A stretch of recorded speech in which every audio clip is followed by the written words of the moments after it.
Halo semuanya, saya Doni dan selamat datang di NakOS, di mana di sini ngebahas seputar narcissist. Just like a computer, you can learn and know them well. So, selamat datang di Project Nar.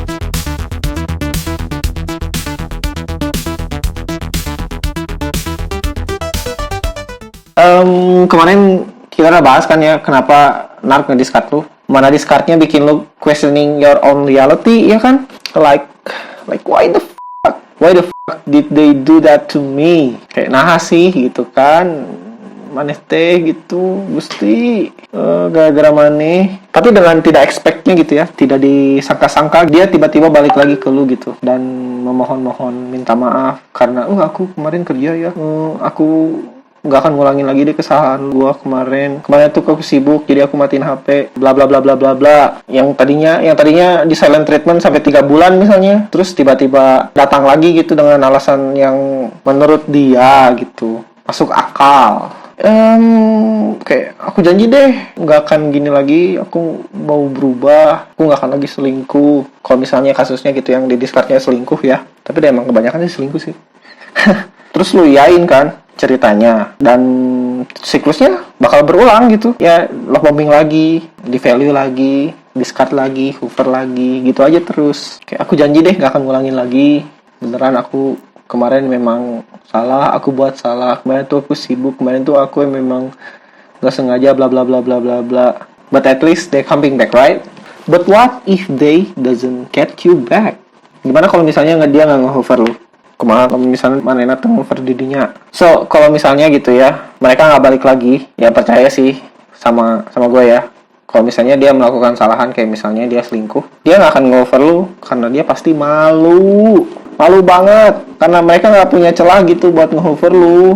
Makanya mereka bakal bener-bener leaving you for good aja gitu. In the other hand nih, karena ego mereka juga tinggi, terlalu tinggi egonya buat mereka. Kurang lebih ya kayak ya kali nying aing mohon sama lu tidak pantas dikejar. Itu in the rare cases ya, tapi kan anjing itu ya, padahal asli nama perasaan mereka sebenarnya pengen banget gitu balik lagi sama lu gitu. Itu kayak anjing mesti aing pengen balik lagi sama lu gitu, cuman anjing emang gak ada celah aja gitu jalannya, gak ada there's no way. Tapi kan karena dia nggak nge-hover lu, bikin lu gusar nggak sih? Kayak misalnya lu juga jadi bertanya-tanya gitu, lu perasaan jadi nggak nyaman, ya kan? Kangen, ya that's normal gitu kan? Dan lu gatel banget gitu karena anjir, aing sudah beberapa bulan, beberapa tahun nggak ketemu, dan lu secara otomatis aja gitu ya, survival instinct lu gitu keluar, gitu kan? Dengan otak lu yang udah disfungsi ya, lu mencoba buat nge-reach out dia gitu. Nah makanya itulah disebut reverse hoover. Lu yang nge-hoover balik, bukan dia yang nge-hoover lu. That's reverse hoover. Karena mereka juga in some cases gitu ya, mereka juga sebenarnya juga pengen lu yang reach out dia. Kalau mereka mah ogah banget nyamperin lu ya. Ini kasus lain ya. Kalau mereka mah ogah banget itu nyamperin lu karena yang gua mention tadi, lu. Satu lagi nih, mereka juga benci penolakan, men. Mereka benci pisan kata no dari mulut lu. Kayak gini loh. Kalau misalnya dia balik lagi, dia punya pikiran kayaknya kalau misalnya aing balikan lagi pasti ditolak deh. Nah, kurang lebih kayak gitu. Makanya dia gak suka gitu dengan penolakan itu. Karena menurut mereka kalau misalnya mereka nolak lu, itu bikin narcissist injury, men.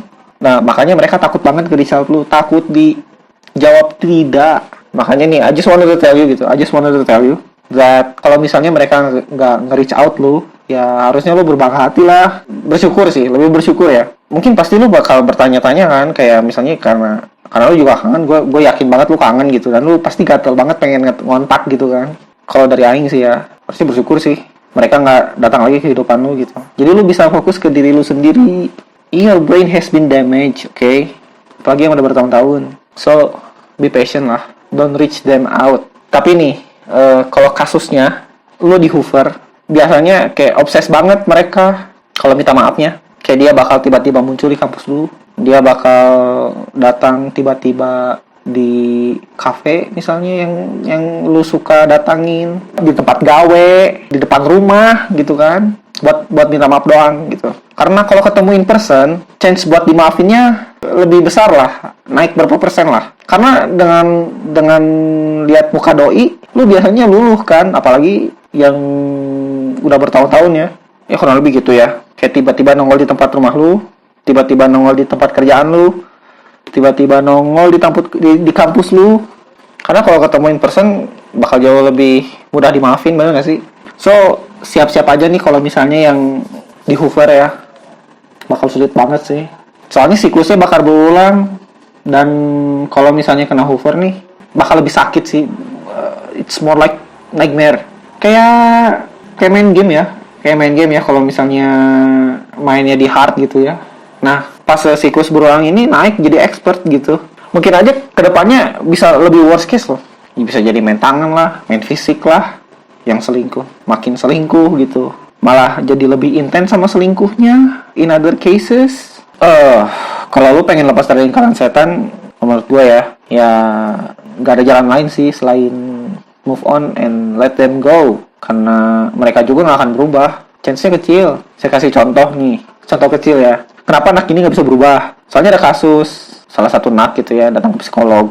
Ini ke psikolog aja masih minta tolong buat disembuhin tuh karena pengen balik lagi namanya yang udah hancur. Kan gimana ya? Maksudnya di saat namanya udah rusak aja gitu, masih tercoreng gitu. Mereka masih mikirin keselamatan dirinya. Itu poin gua tuh gitu. Itu maksud gua.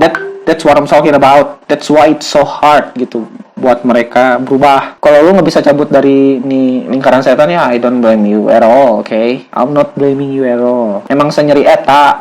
Ya, emang sakit banget seadiksi itu berhadapan sama nark. Ya saya pampisan. So ya dikuatin aja lah ya. Soalnya nggak akan selamanya, bener nggak sih? Nggak akan selamanya juga kalian berada di siklus yang sama. So that's the end of this video. Saya mau bahas topik lain ntar mungkin ya. So ditunggu aja. Nah kok will sign out. Jangan lupa ya utamain diri lu. Karena nark aja mikirin diri sendiri. So sekian video kali ini. See you next video and until next time.